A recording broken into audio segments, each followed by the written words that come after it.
So if the speakers could open their camera, so I know we are ready to start. Thank you.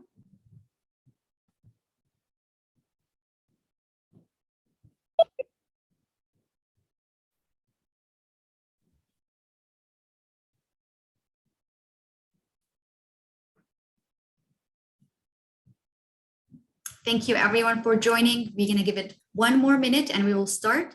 And again, we are recording the call, and if you are attending, please put your Zoom on the speaker view to make sure you are getting the speaker camera on all the time. And if you are a speaker, open your camera so I know you are ready. So we can start.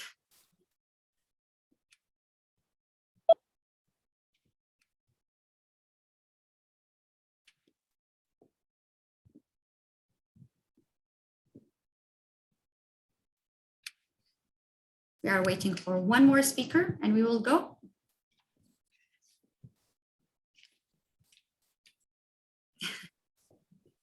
Yes, Faisal is a real person.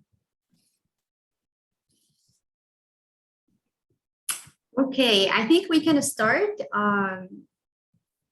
And we will, again, this call will be recorded. And one more announcement that if you are attending, you can put your view on the speaker view to make sure that the speakers who will be speaking, the camera there will be on all the time. And actually, I will start by welcoming everyone, welcoming the attendees. Thank you for joining our social hour tonight. And I also want to thank the speakers for their participation in our Welcoming Week 2021 event. Through Welcoming Week, organizations and communities bring together neighbors of all backgrounds to build strong connection and affirm the importance of welcoming and inclusive places in achieving collective prosperity. Because belonging begins with us, whether it's starting a new job, changing schools or neighborhood, we have all had moments where we felt like we didn't belong. For people who moved to this country, this experience can last more than a moment.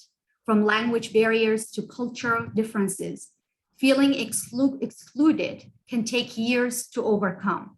Yet, because we all know how it feels to be excluded, we also know how to make others feel they belong.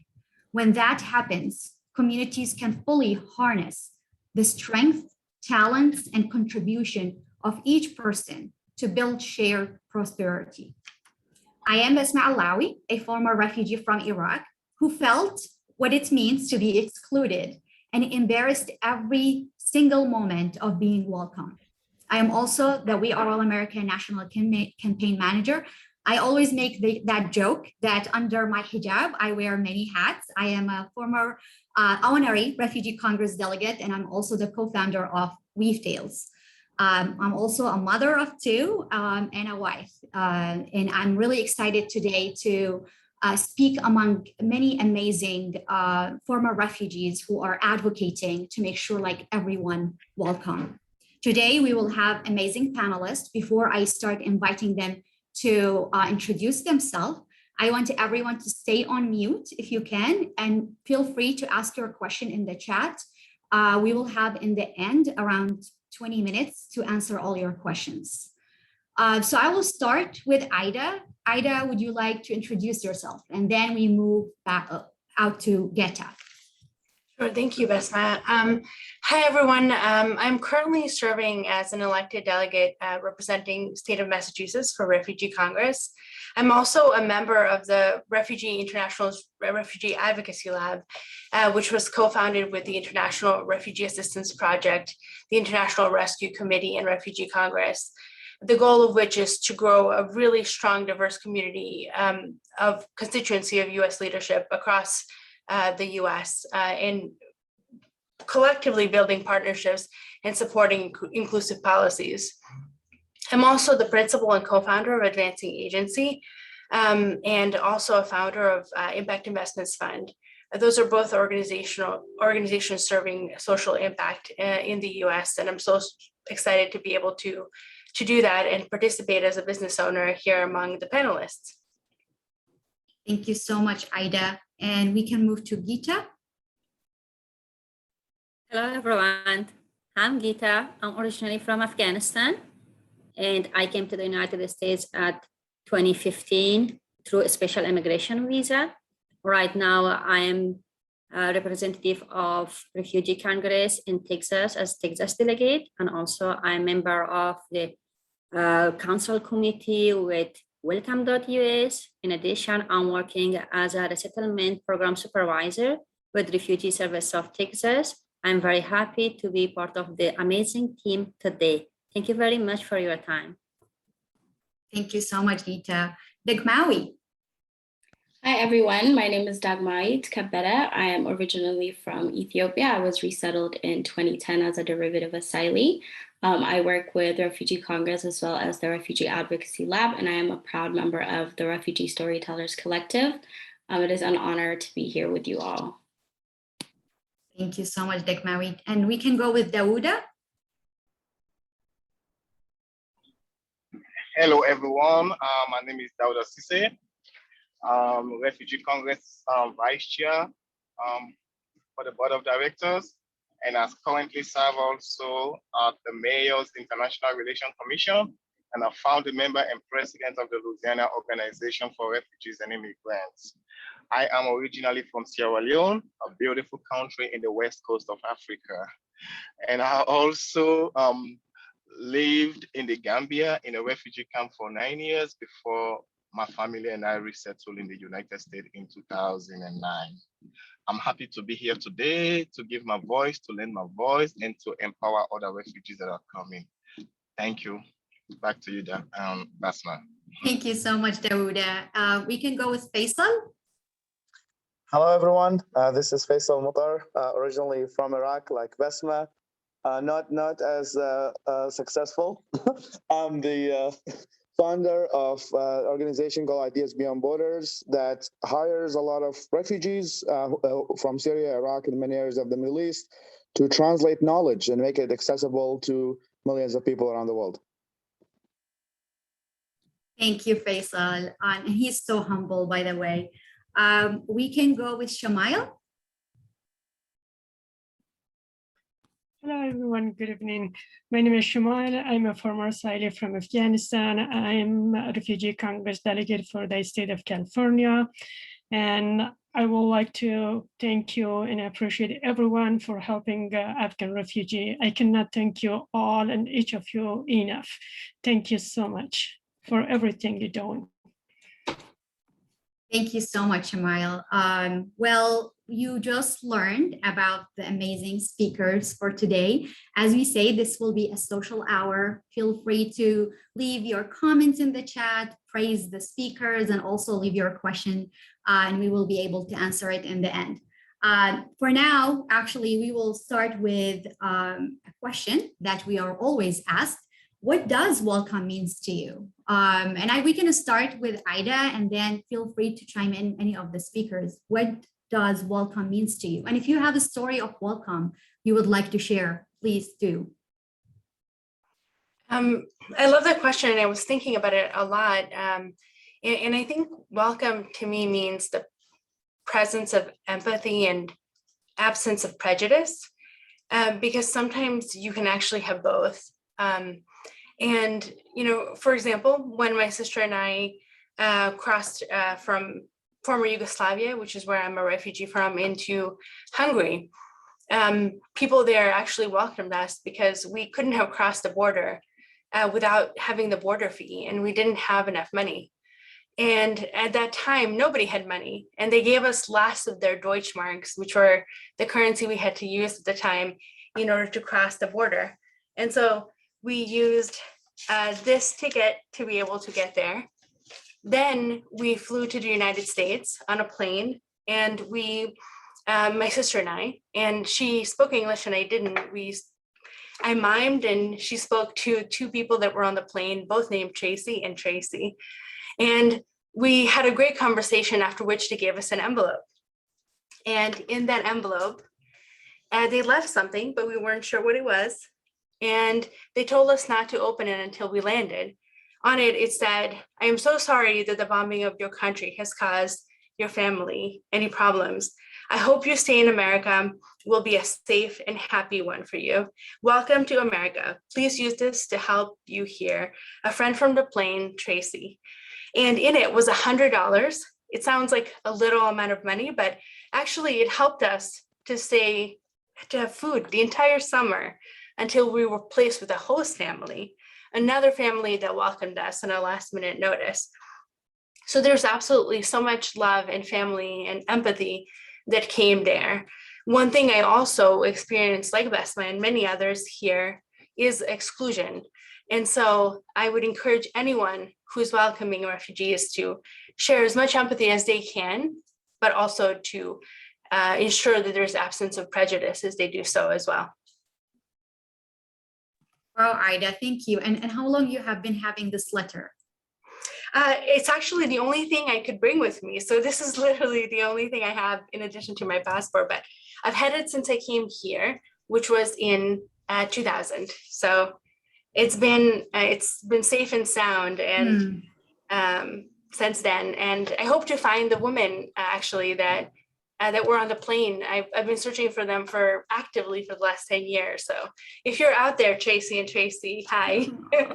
That's amazing a story. Thank you so much, Ida, for sharing. What about Digmawi?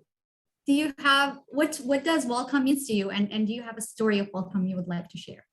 Yeah, I think for me, when I think about welcome, I always think about the word acceptance. In my native language, the way you welcome someone is you say, "Nkwan danamatachu," and that means I'm glad you're here as the person that you are, as the full person as you are. And so for me, welcome has always been more than just about opening your hands and welcoming someone with, your open arms, but really accepting and understanding their culture, who they are, and their identity. For me, every time I felt welcome are from the little things, from people pronouncing my name correctly, from people allowing spaces where my culture and my identity and who I am are fully embraced and are not judged. And I feel like I can be my own true self in those spaces. And I think I remember when the first time I saw my father at the airport, I couldn't recognize him because he had gone through a lot of mental and financial kind of hardships as we were getting ready to resettle. He came here before my mother, my sister, and I. And I remember losing a lot of hope and feeling so scared to be in this new place because how can I not recognize my own father? And then upon arrival, one thing that my father shared was before we were able to come, he reached out to community members within our area. And so the Ethiopian community and the church community literally filled every single thing in our new home, from small pots and pan donations to big furnitures. They filled everything in, really accepted us and made us feel like this is our new home. And I remember that giving me so much hope and feeling like, wow, I am accepted for who I am, for who my family is, and for what my father has gone through. They have provided, a solution for us to come home and feel welcome. And so every time I think of a story, that is what always comes to my mind. Thank you so much for sharing. And Faisal, away from the hummus, tabbouleh, and falafel, what does welcome means to you? And if you could share a story of welcome. I think, there are two stories I would say really exemplify that in an experience. The first story is actually my flight to the United States with my IOM bag and the refugee bag, and I'm sure many here are familiar with. And there was a woman, which I still don't know her name. She spent 7 hours with me teaching me how to build a good credit score when I landed in the States. And she was teaching me about all the ins and outs about which credit card I should open and how can I get a good credit. And she was like, I relate because my family were immigrants and they had difficulties kind of navigating the system. So that was literally on my flight to the United States, which is a country I haven't seen before. The second story to exemplify welcome is I was hosted by an American family that lives in Virginia, who were following a part of my blog, and they really wanted to help immigrants and kind of help immigrants transition. And I was just fresh off the boat living in Texas. And they said, well, you belong in DC. There's a lot of opportunities. You can come here. And really they became I call them my American parents. I celebrate with them a lot of holidays, especially the ones that only celebrated in America. And then the third, I would say, the experience is every time I land in America and I'm in JFK airport, and after I get my passport handled, they tell me, welcome home. That is an experience. Because of my work, I fly a lot around the world, and every time I come back to America, there's always that wonderful statement that says, welcome home, after they hand me the passport, sorry. That's amazing. Yeah. Thank you so much, Faisal, for sharing. And Dauda, you are ready. Thank you so much. What an amazing and welcoming story from each and every one of you. Welcoming also, we all have so much in common. Welcoming means where you feel an inner peace. Someone embraced you. Welcoming is a community that makes you feel like you belong, that you belong here. And it can be in a place of work. It can be in the school. It can be anywhere. And that's how you feel welcoming. And I remember vividly, like, once I'm at my place of work, I work in a team of people, and they all have different accents, but all of them were born here. And I have my own strong accent. So every time when I talk, they will ask for me to repeat myself. I will repeat myself and try for them to understand. But when they talk, they expect me to understand what they are saying immediately. And they are so reluctant to repeat themselves. So at one point, when you build an ally, one of my colleagues, on my behalf, even behind me, I did not even notice that. And then he went and told them, he said, you guys have to take it easy with Dauda. So because imagine we are 8 here. 8 of us are talking to him with our different accents, and we expect him to grapple and understand all 8 of us. But him is alone. And then we are having difficulty understanding him. So don't you know that that's the same thing going to happen to him also, having difficulty understanding all of you? And I later found out about this. It's one of them that is so mean to me when that person become changed, and he was the one that mentioned that what makes him change. Somebody else speak truth to him about how to make this. And there's so much of welcoming that I faced in the school, and I saw my colleagues, they stood up on my behalf. They make me feel belong when the professor wanna make sure that I don't belong there. But my colleague makes me feel welcome. So the community that have embraced me here makes me feel welcome. And the way, the compassion they show as well. And they're not just showing that compassion, they take their compassion and turn it into action and become a real ally. So thank you all, and happy to be here, and I'll pass it back on.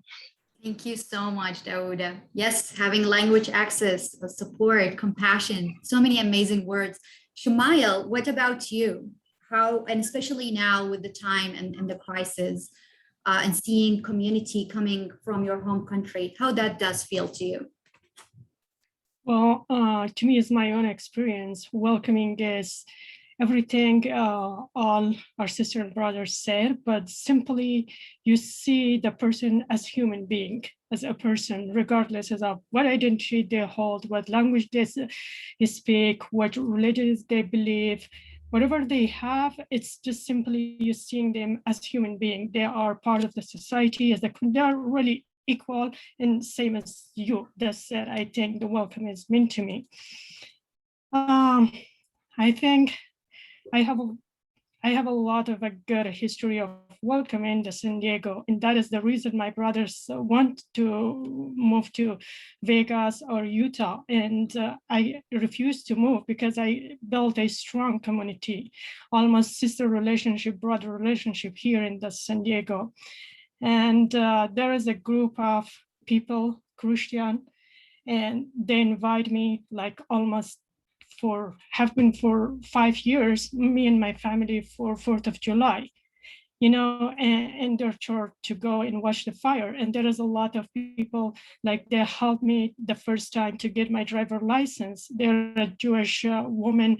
She helped me to get my driver license, drive me up to the DMV, and then take me to the beach, take me to help me with many different things. And those are a lot to me. And those are very helpful. Those are that give me a feeling of that, okay, if there is a few percent of the people see me as see me as different, but there's a huge percent of this community see me as human beings, see me as sister and brother, see me as the same person as they are. But I do have some I don't know what to say, someone heard, where are you from? Oh, Afghanistan, feel scared. Feel surprised. It's okay, what is happening? Why you do that? The reaction, I know that they are oh, you're not really coming from a good country, or you're not a good person or good people. And there is a few percent of the community and people, that's why when I found the question, I'm thinking that to inform everybody about what is going on, what is really drive those people to leave their home, to leave whatever they built for generation and generation, and then leave behind, just seeking a safe life and a safe place to just survive. They are just seeking to survive. I think to inform the community is very important, but I do have a strong relationship and community here in San Diego. I really owe each of them a lot. I am so happy to hear that, and really can't wait to see more of the Afghan refugees really settle. Simple things, when I got my driver license, there was a huge American people gathering and celebrate that. And that is just a party, but it was a world for me, to give me, I don't know, a big house. It was worth to me to give me a lot. It's meant to me a lot, but it's a small party, but it's meant to me a lot more than a small party. Yeah. Thank you for sharing. And I know Geeta might want to share as well a story of welcome. Thank you, Basma. For me, welcome means to receive a newcomer with respect and honor in the way as who they are, from whatever they are. So just accept them. And also giving those newcomers the sense of honor and respect and belonging. So it means, for me, it means welcoming. I also have the same as other colleagues that has the experience of welcoming in US. I also have. When I came to the United States at 2015, I got here, it was almost midnight. And I was, before landing the plane, I was thinking that, okay, so where should I go? How I should find my way? What should I do? It was my concern from the plane that what should I do? When we landed here at the airport, our family was received by Refugee Service of Texas. I saw the representative of the resettlement agency there with a group of volunteers who were at the airport, who were welcoming us, who gave hug to us.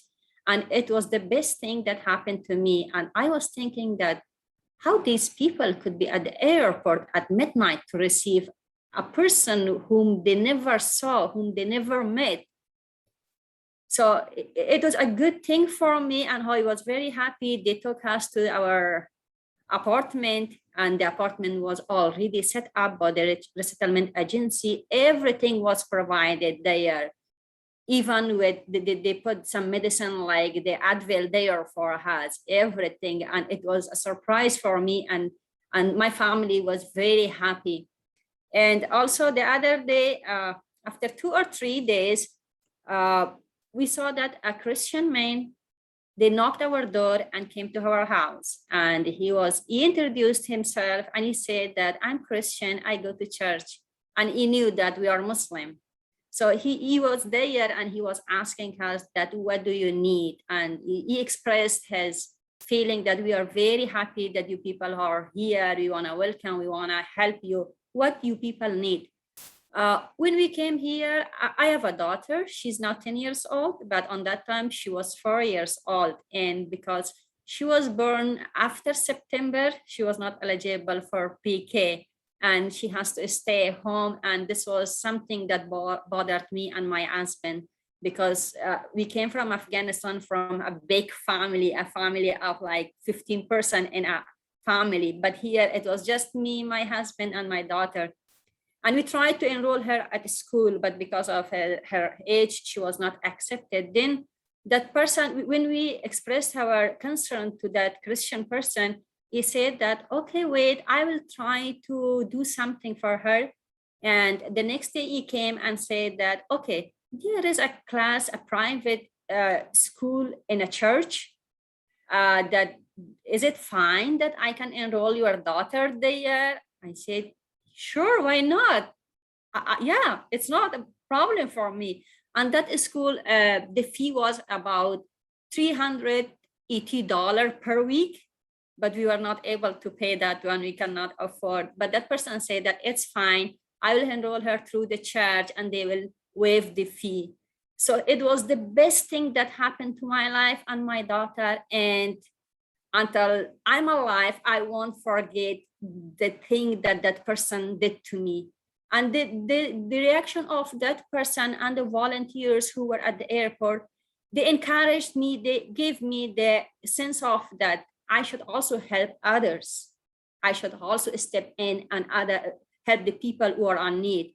And after that, I was like a little bit familiar with the system at the US. I was helping people personally, people who are coming from different countries. And that's why I joined Refugee Service of Texas, where I have the honor of welcoming people. And also I'm a member of the Refugee Congress. There I could raise my voice on behalf of all refugees. So the final point is that if we can do anything for a newcomer, for a refugee, so please go ahead and do that. And if you're not on the position of doing a good thing to those people, at least just give a smile to them. But please, please do not give those people a sense of being a stranger or a sense of like embarrassment. Thank you. Thank you so much, Gita. I really appreciate the story and all of these amazing stories of welcome. And it's really teach us a lot. And also it reminded us to stay humble. I think now we can go deeper and talk about what aspects of welcome in the United States work well, which I feel like we touched a little bit about it, but what can be improved upon to make the process easier. So really how we could make the process easier here in the United States for newcomers. And maybe we can start with Ida. Sure, thank you, Besma. I'm still swimming in the emotions of the stories that were shared before me, and I just want to send a lot of love to those that shared. I think one thing that comes to mind is there are many amazing organizations that are doing great work to welcome refugees.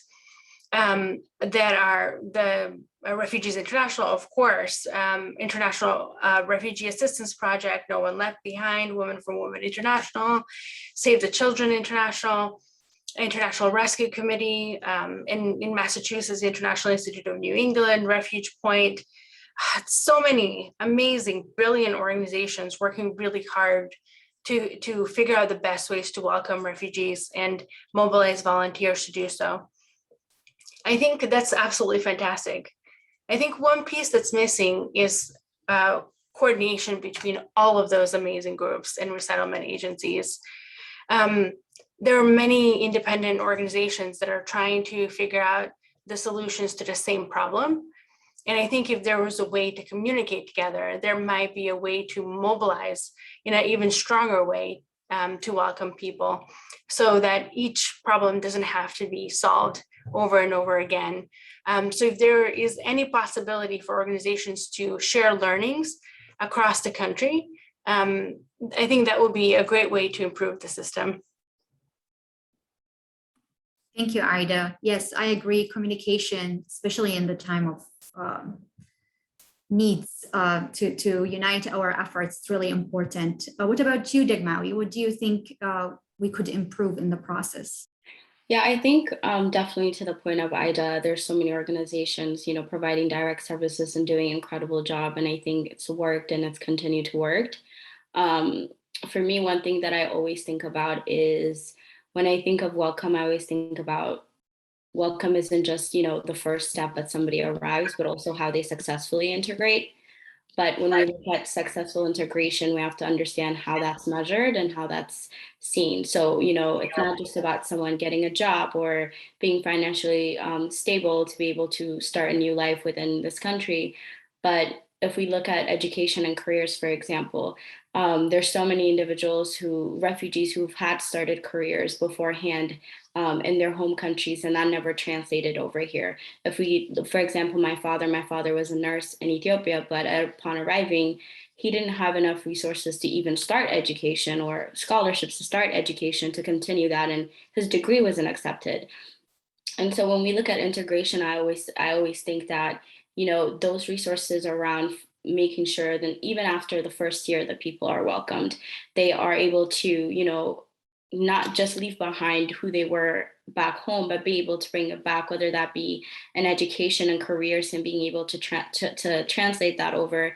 I think those aspects are so important when we are looking at, what welcome means and what that looks like to be able to successfully measure that integration. And then it also adds to, for me, a lot of mental health resources. I think we carry over traumas here, and then we're also experiencing trauma as we're here in this country. And so I experienced a lot of lack of resources upon my arrival for mental health, but mostly mental health resources that are culturally appropriate and language accessible. And I was always in search of those because, especially as a young person who came, I had to learn a lot of things by myself, whether that be, what it meant for me to be a Black refugee, an asylee in this country, and not feeling welcomed because I was Black and not because of other people, but because of systems. And there's so many other things that kind of put stress upon my own identity, my own experiences, and being able to find culturally appropriate mental health resources to be able to explain that and put language to it was always important to me. And so when I look at what needs to improve, I always see that integration and how we measure that and who measures that and how we define that is something that I think there's a gap around and needs to be improved around. Thank you so much, Dagmawi. And that resonates a lot with me, especially career. I struggled myself with my engineering background, and I was told to go and wash dishes as a first job. And I refused, and I kept saying, well, I have skills and let me just at least teach math and science. So I think definitely a lot of work needs to happen around career and in transferring degrees. I think we can go to the next question, and this will be toward more Geeta and Shumail from the Afghan communities. And the question is, what can communities do to make their new Afghan neighbors feel welcome? So we can start maybe with Geeta, and then we go to Shumail. Thank you, Basma. So for me, the first thing that needs to be done is like awareness about Afghan people. There should be some kind of awareness because, the picture that people know about Afghanistan is something that's shown through media, through TV, that this is our country. People are like somehow creating problems, problem makers, and blah, blah. They are terrorists. No. Every person that flee their country is not a terrorist. Every person who is Muslim, that person is not a terrorist. So the first thing is like raising awareness of people about refugees, about the people who came through humanitarian parole. So this is something that we need to do, and also helping those people like navigating their ways and resettling in US. Like if you can people can donate their time or volunteering their time to help those peoples. Or, for example, we know that when refugees come to the United States through SIV or other status, they're eligible to receive government benefits. But people who came through humanitarian parole, they are not eligible for government benefits. So at least if we can do anything like providing transportation, if we can take those people to grocery shopping to buy some food or stuff, it's a big help. And also, when it comes to refugees, people shouldn't think that all the refugees are illiterate. I do agree with what you said, Basma, and also Dagmari. When I came to the United States, me and my husband, however, we had the BA degrees from our home countries. We had about more than 10 years of experience working with international organizations. We were struggling for years to find an appropriate job. When I was in Afghanistan, I was thinking that maybe because I have a little bit English, I have working background, I have the university degree. So when I go to the US, at least I will find a entry-level appropriate job. But when I came here, my degree was not counted. It didn't have the credential. All my 10 years of experience working in senior positions in Afghanistan with USAID, with Save the Children International, they were not counted. And however, I had the lower back problem. I had to deliver packages through Amazon to people's door. I had to carry the heavy boxes. I was struggling for a long time. So if we can help those people at least to find their ways for education, for finding an appropriate job, I don't say that directly we should send them to sit in an office like doing the manager job or the director job, but at least they should find their way somehow to not kill their skills and not kill their sense of like self-esteem. So it's a big help. We should know about our neighbors, about Afghans, that some of them are very educated people with high experience. We could use their knowledge, their experience to serve our people. Thank you so much, Geeta. I agree definitely with you. And I know Shamail might also want to add to the list of things really that we need to know about new neighbors. Shamail, would you like to add some? Well, yes, as Geeta said, awareness is very important, because I already heard that the people are saying, why the government bring Afghani people? What is happening if they bring tourists? What is happening if there is Taliban came with those people? What is happening if Al-Qaeda came? What is happening if we are going to experience other 9/11? I already heard a lot those things. And but also the other person I heard, the other people thinking that we spend dollar, life, everything in Afghanistan. Why those people are leaving their country, running from their country? Why not fighting in their own country and build their own country? Those things are like, there's a lot of going on, and people are talking about those things. I mean, I think the community should understand the situation in Afghanistan. It's really important. And that is very, the other things is, as also Geeta said, the humanitarian, even the SIV visa came here, they're struggling, finding job, support themselves, stand by themselves, pay the rent. Housing is a crisis for many of Americans, right? Include myself. We are Americans still struggling with housing when paying rent and living paycheck by paycheck in most of the American family. So I think the community should help with the housing, either raise money, either help give them a temporary like place for the people, especially who are coming with the humanitarian visa.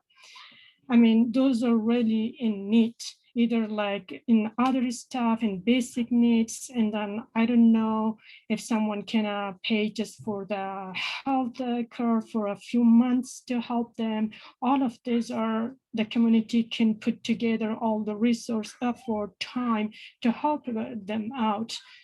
I think there is a lot, that, especially with the humanitarian visa, they have to go a lot through by themselves and fighting for their life. Yeah. Yes, so true. And I can tell you that after this call here in Jacksonville, 18 immigration attorney gathered, and they are starting a free clinic for the Afghan refugees here. So it's just like a community effort that turning to really a great support for the community. So I feel everyone can do something, definitely. And I know because of time, we're not going to be able to go all over our questions to the speakers, but I want to open it to the audience to see if there's any questions to our speakers that you would like to ask, either on the chat or you can unmute yourself and ask your questions. So maybe we give it 5 minutes if people want to ask questions.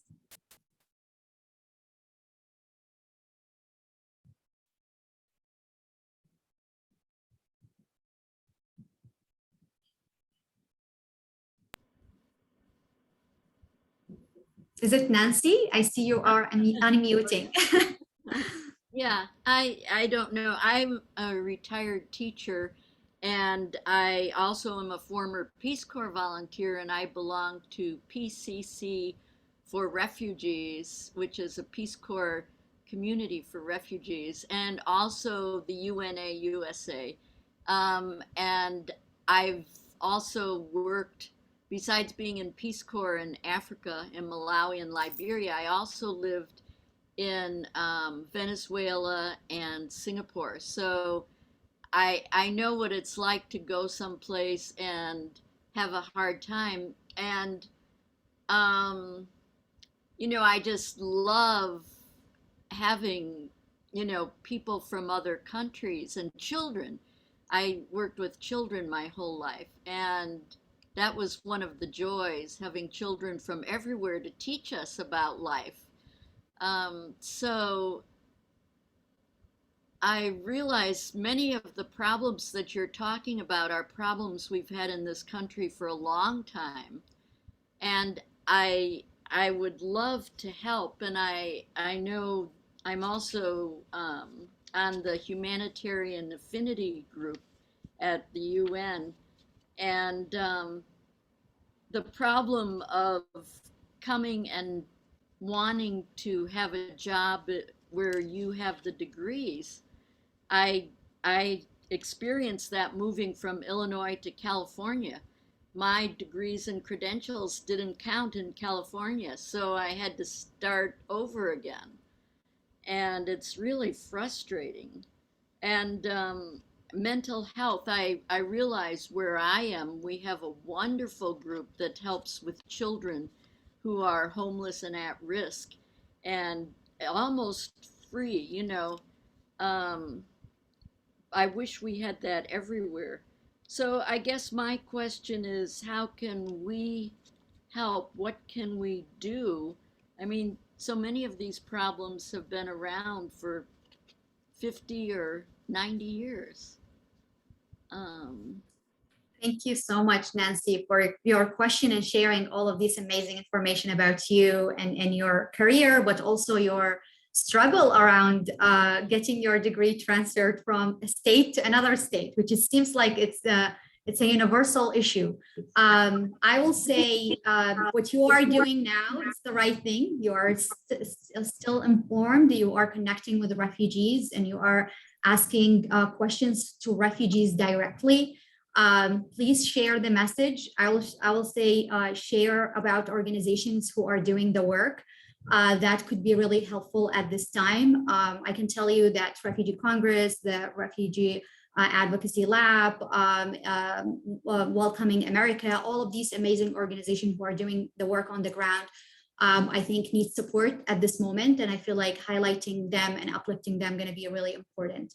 I see also some questions in the chat. I want to make sure that we are not lifting anyone. And I know also not to forget or leave that, but this week we know that a big initiative started, which is a big campaign called welcome.us. Please, I ask everyone to check it out. They becoming the hub to uplift all the organizations who are doing the work on the ground. and they are filling the gaps of things that really need to happen now. So I think these are a couple of, and I know like people putting the welcome.us website in the chat. I saw another question. That's for maybe Geeta and Shamail, and I think that will be the last question we're going to take because we're supposed to close at 6:45.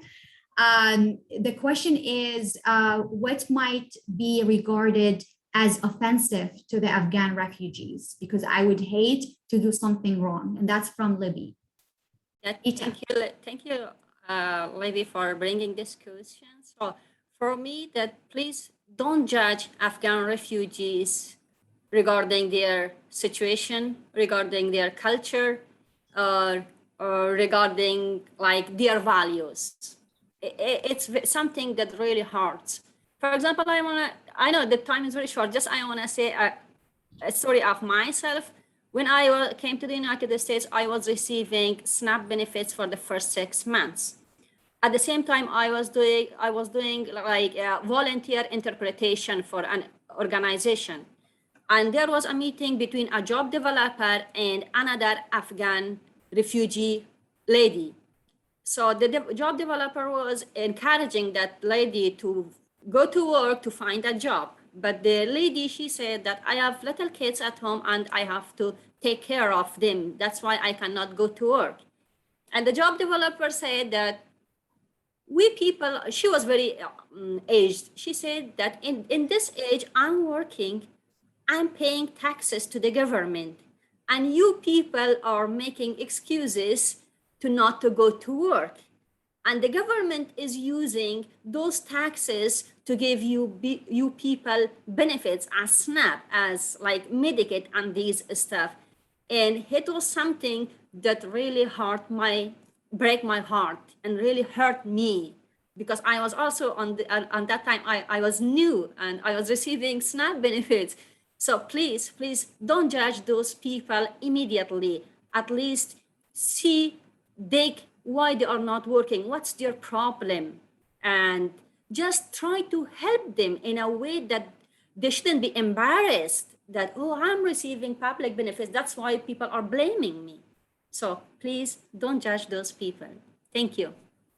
Thank you so much, Geeta. And I see Shamail, she's unmute. Do you want to add anything, Shamail? And after that, we will close.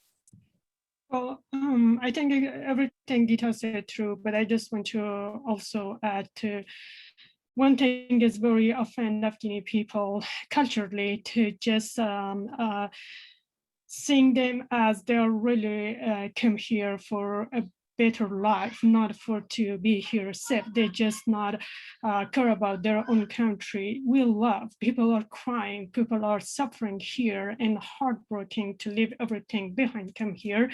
And most of the people saying that, oh, because of government opened the door for them, even they are safe, they are still coming here.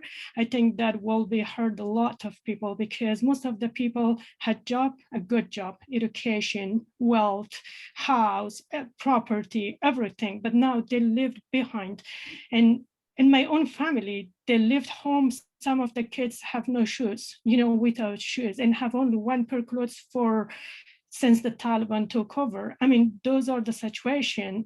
And my brother had exchanged money and had money, everything. They left behind everything. I mean, the people are not just because US opened the door. The people are just because looking for a safe place. That is the only way make the people to leave the country.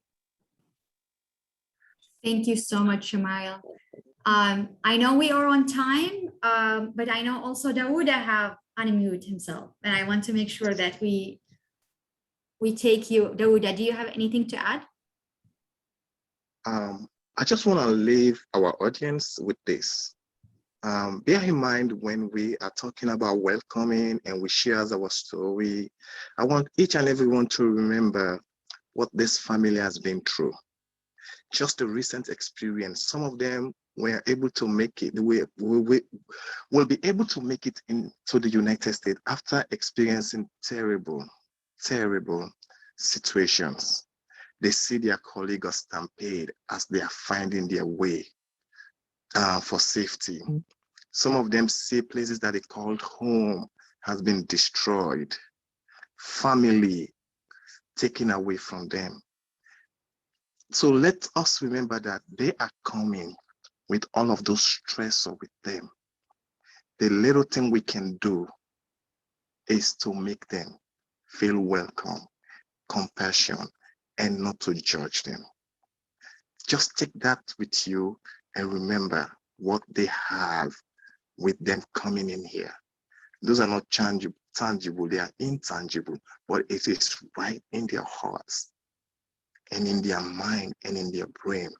So please, let us pass this word out to all our community, to all our locals, for the Afghanistan refugees that are coming and other refugees. Thank you, Basma, for the opportunity. Thank you so much, Daruda. I'm thankful for everyone who made the last comments. I know Ida asked for one more word, and then we will for sure close. So Ida, I will say you do the closing then.